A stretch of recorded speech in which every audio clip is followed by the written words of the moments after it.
Hello everyone, welcome to better minds. मेरा नाम है शुभम और आज की इस वीडियो में हम स्टार्ट करने जा रहे हैं क्लास 10 केमिस्ट्री का एमसीक्यू सीरीज का chemical reaction and equation chapter का टॉपिक नंबर 2 केमिकल इक्वेशंस। अब अगर जिसने हमारी पुरानी जो वीडियोस है एमसीक्यू सीरीज की वो नहीं देखी है तो जाओ प्लेलिस्ट सेक्शन में, वहाँ पे जितनी भी एमसीक्यूज अभी तक हमने डाले, जैसे लाइफ प्रोसेस जो चैप्टर है बायोलॉजी का, उसके जितने पूरे एमसीक्यूज हमने चैप्टर वाइज और टॉपिक वाइज वो पूरे के पूरे डाल रखे हैं।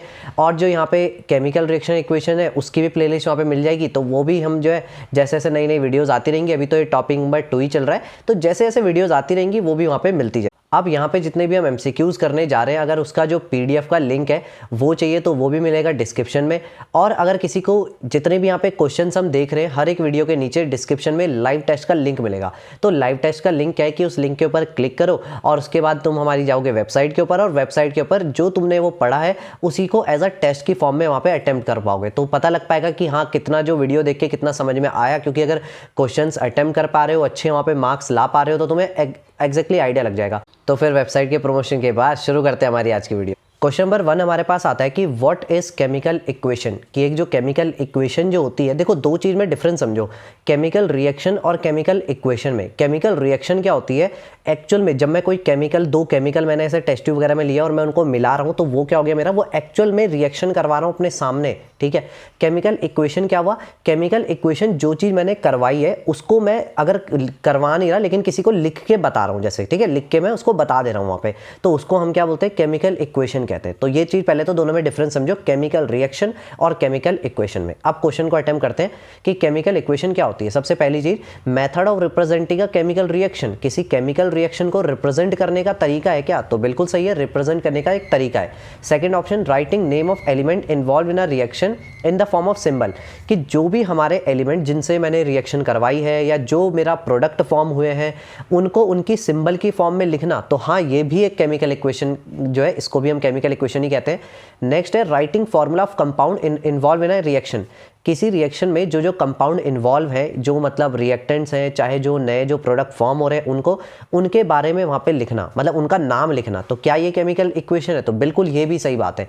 यानी कि यहाँ पे तीनों जो ऑप्शन है वो यहाँ पे करेक्ट है, यानी कि option number D is correct answer. अब आते हैं क्वेश्चन नंबर 2 के ऊपर, what is a balance chemical equation. तो यहाँ पे क्या है, व्हाट इज एक बैलेंस केमिकल इक्वेशन क्या चीज होती है, जहाँ पे इक्वल नंबर ऑफ मॉलिक्यूल हो रिएक्टेंट और प्रोडक्ट साइड में। अब देखो ये तो समझ गए होंगे, लेफ्ट हैंड साइड में हमारे होते हैं रिएक्टेंट्स और राइट हैंड साइड में होते हैं प्रोडक्ट्स, और बीच में जो एरो लगा होता है वो बताता है कि रिएक्टेंट से इधर को जा रहा है, प्रोडक्ट बन रहा है। तो यहाँ पे कहने की इक्वल नंबर ऑफ मॉलिक्यूल, एक बैलेंस केमिकल इक्वेशन में नंबर ऑफ मॉलिक्यूल बराबर होते हैं रिएक्टेंट साइड के और प्रोडक्ट साइड के, तो ऐसा बिल्कुल नहीं है। नंबर ऑफ मॉलिक्यूल अलग अलग हो सकते हैं, बिल्कुल हो सकते हैं।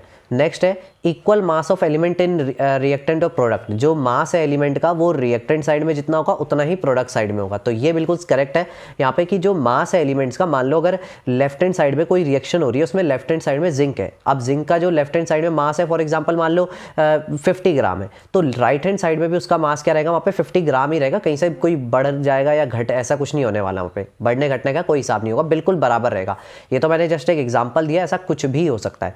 नेक्स्ट है number of equal number of atom in the reactant and product, reactant side में जो नंबर ऑफ एटम है। अब देखो मास मैंने बोला कि लेफ्ट हैंड साइड और राइट हैंड साइड का मास बराबर रहेगा, ऐसा कब पॉसिबल हो सकता है, जब लेफ्ट हैंड साइड और राइट हैंड साइड में सेम नंबर ऑफ एटम हो, ठीक है, सेम नंबर, सेम, पहली बात तो सेम एटम हो, सेम एलिमेंट हो, मतलब ये ना हो कि इधर जिंक है और वहाँ बन कुछ और ही रहा हो, मैग्नीशियम बन रहा है राइट हैंड साइड में, ऐसा कुछ नहीं।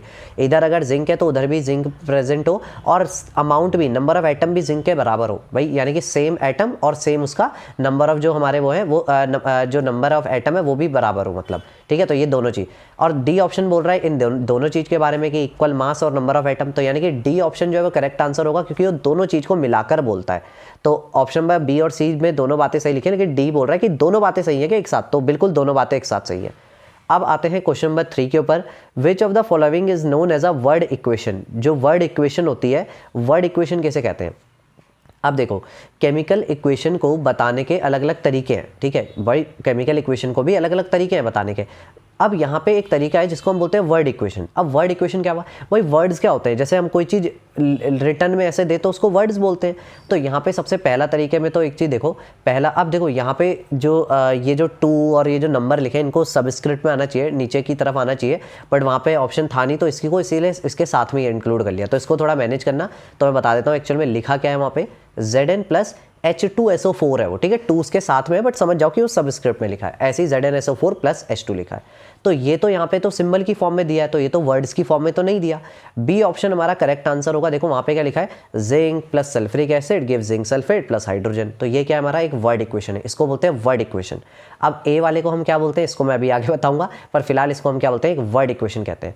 अब जो सी वाला है, सी वाले में भी वर्ड्स की फॉर्म में लिखा है, लेकिन वो कोई इक्वेशन नहीं बना रखी, वो एक कहानी बता रखी है कि zinc react with sulphuric acid produces zinc sulphate and hydrogen, एक कहानी सी गा रखी है वहाँ पे, ठीक है। तो यानी कि ऑप्शन नंबर जो बी है वो करेक्ट आंसर है, कि यानी कि ये एक इक्वेशन भी है, और कैसी इक्वेशन है, वर्ड इक्वेशन है, वर्ड की फॉर्म में।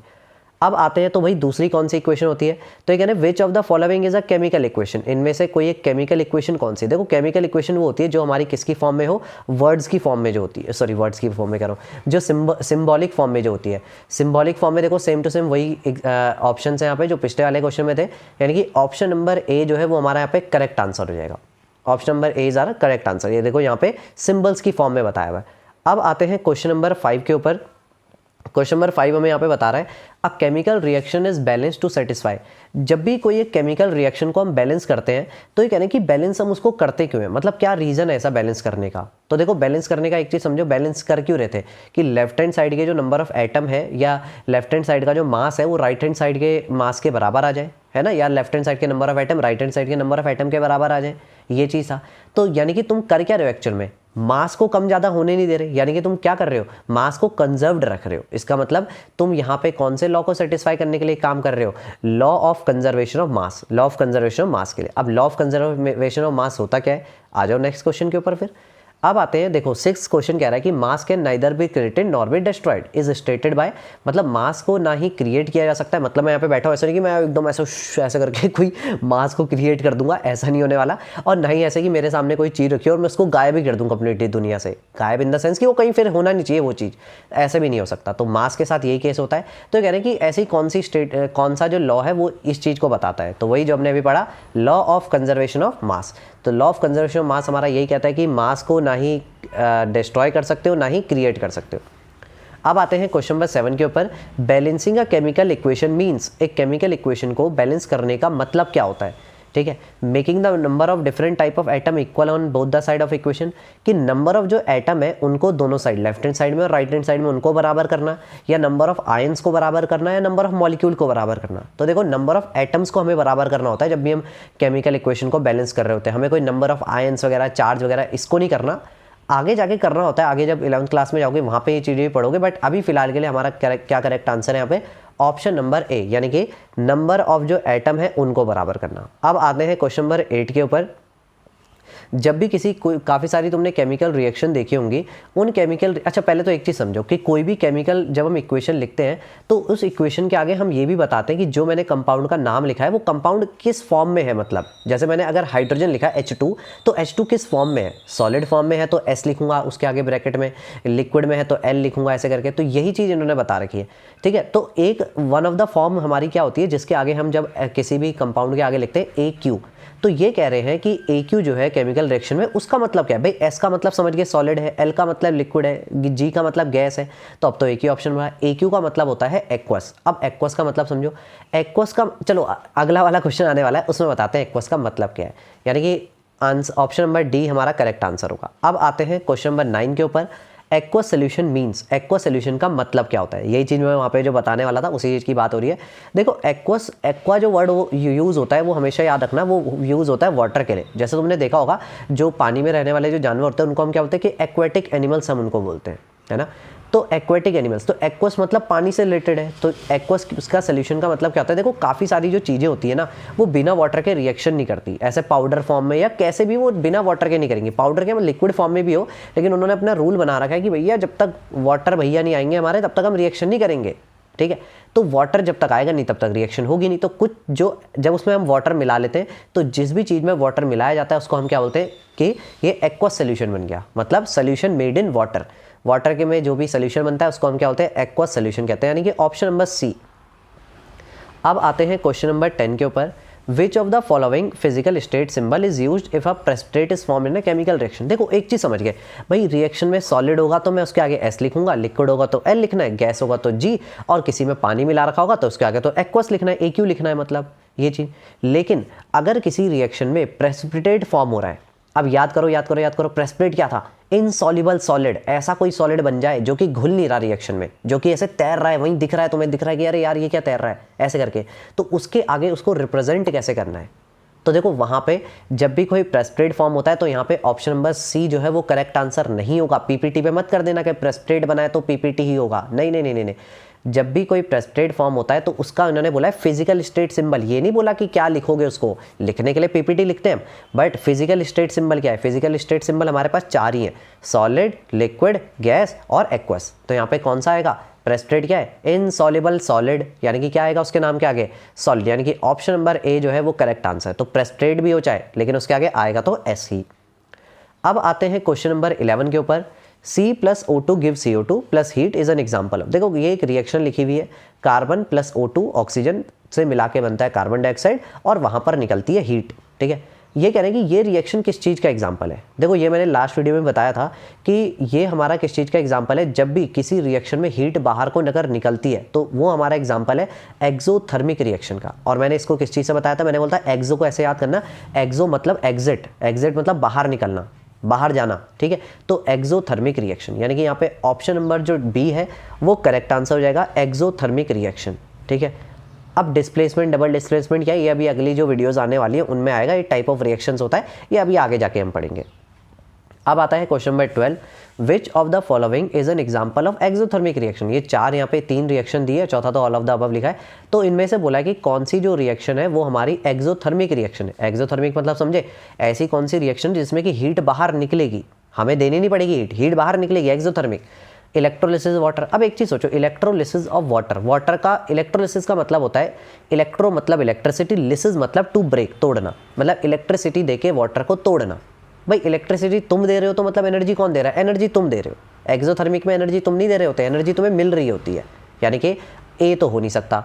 सी है हमारा, अभी बी बताते हैं, सी है हमारा फोटो, समझ गया आंसर बी है पक्का, तभी नहीं बता रहे, ठीक है। सी है हमारा फोटोसिंथेसिस, फोटोसिंथेसिस में प्लांट क्या कर रहा है, सनलाइट ले रहा है और फिर खाना बना रहा है, मतलब लेने की बात हो गई, अरे देने की बात करो, कहाँ देने की बात हो रही है एनर्जी को। तो option number B correct answer है, रेस्पिरेशन। रेस्पिरेशन में क्या होता है, रेस्पिरेशन एक प्रोसेस है जिसमें कि बायो, अगर जिसने लाइफ प्रोसेस वाली हमारी सारी वीडियोस देखी उसे तो पता है रेस्पिरेशन क्या है, ठीक है। तो जाओ रेस्पिरेशन वाली जो वीडियोस है उनको देखो, पता लगेगा रेस्पिरेशन क्या है। बाकी यहाँ पे बताते हैं शॉर्ट में।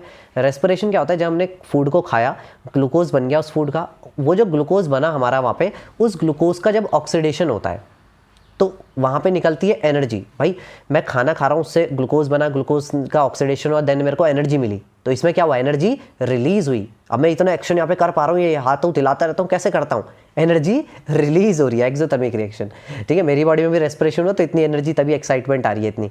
Option number B correct answer है। अब आते हैं क्वेश्चन नंबर 13 के ऊपर।